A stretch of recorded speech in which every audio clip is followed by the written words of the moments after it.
After nearly 2 years of courtroom delays, a mistrial, and a retrial, a Florida jury found Sheila Agee guilty of principal to first-degree premeditated murder for encouraging and helping plan the killing of Brooklyn Sims, her son's ex-girlfriend.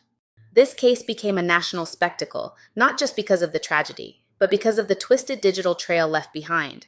This wasn't a classic murder-for-hire case. It was a plan between a mother and son over text casually plotting violence with ease.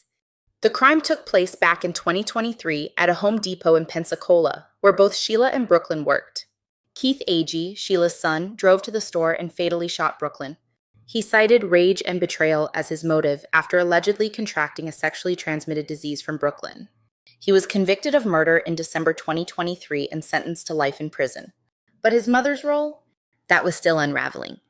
The prosecution's case was rooted in Sheila's own words. Through forensic phone evidence and recovered text messages, they painted a picture of a mother that was actively stoking the fire for the crime. In one text, Sheila called her son a mother effing bitch if he didn't go through with it. She told him not to call his grandmother because the grandmother would talk him out of it. She even suggested he kill Brooklyn at their workplace so that the couple's young daughter wouldn't have to witness it. I've said before, digital evidence is the new DNA. To support Sheila's damning digital footprint, the prosecution called nearly 20 witnesses, including 911 dispatchers, forensic analysts, and law enforcement officers who testified to location data that matched up with the time of the murder, text messages recovered after deletion, and the tone of the exchanges. Sheila took the stand and told a very different story.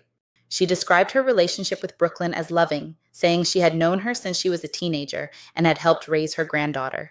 She said she and Brooklyn's family were close. Her version painted her as a mother torn between two people she loved.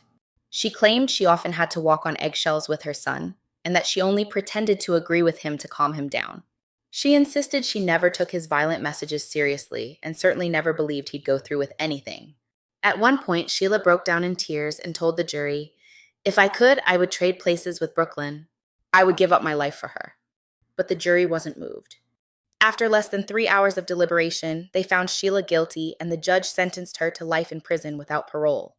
Sheila's testimony failed for one simple reason: the text messages. No matter how emotional or maternal she tried to appear, it couldn't undo what she had written. Her own communications read more like instructions than warnings, and the jury saw through the tears. This case is a sobering reminder that in the digital age, complicity has a paper trail. You don't have to hold the weapon to be responsible for the crime. When you encourage, direct, or help plan a murder, especially in writing, you are in it. And in Sheila Agee's case, that meant trading her freedom for life behind bars. If you found this breakdown helpful and want more real-world legal insights, case analyses, and courtroom strategy tips, make sure you hit that subscribe button and turn on notifications.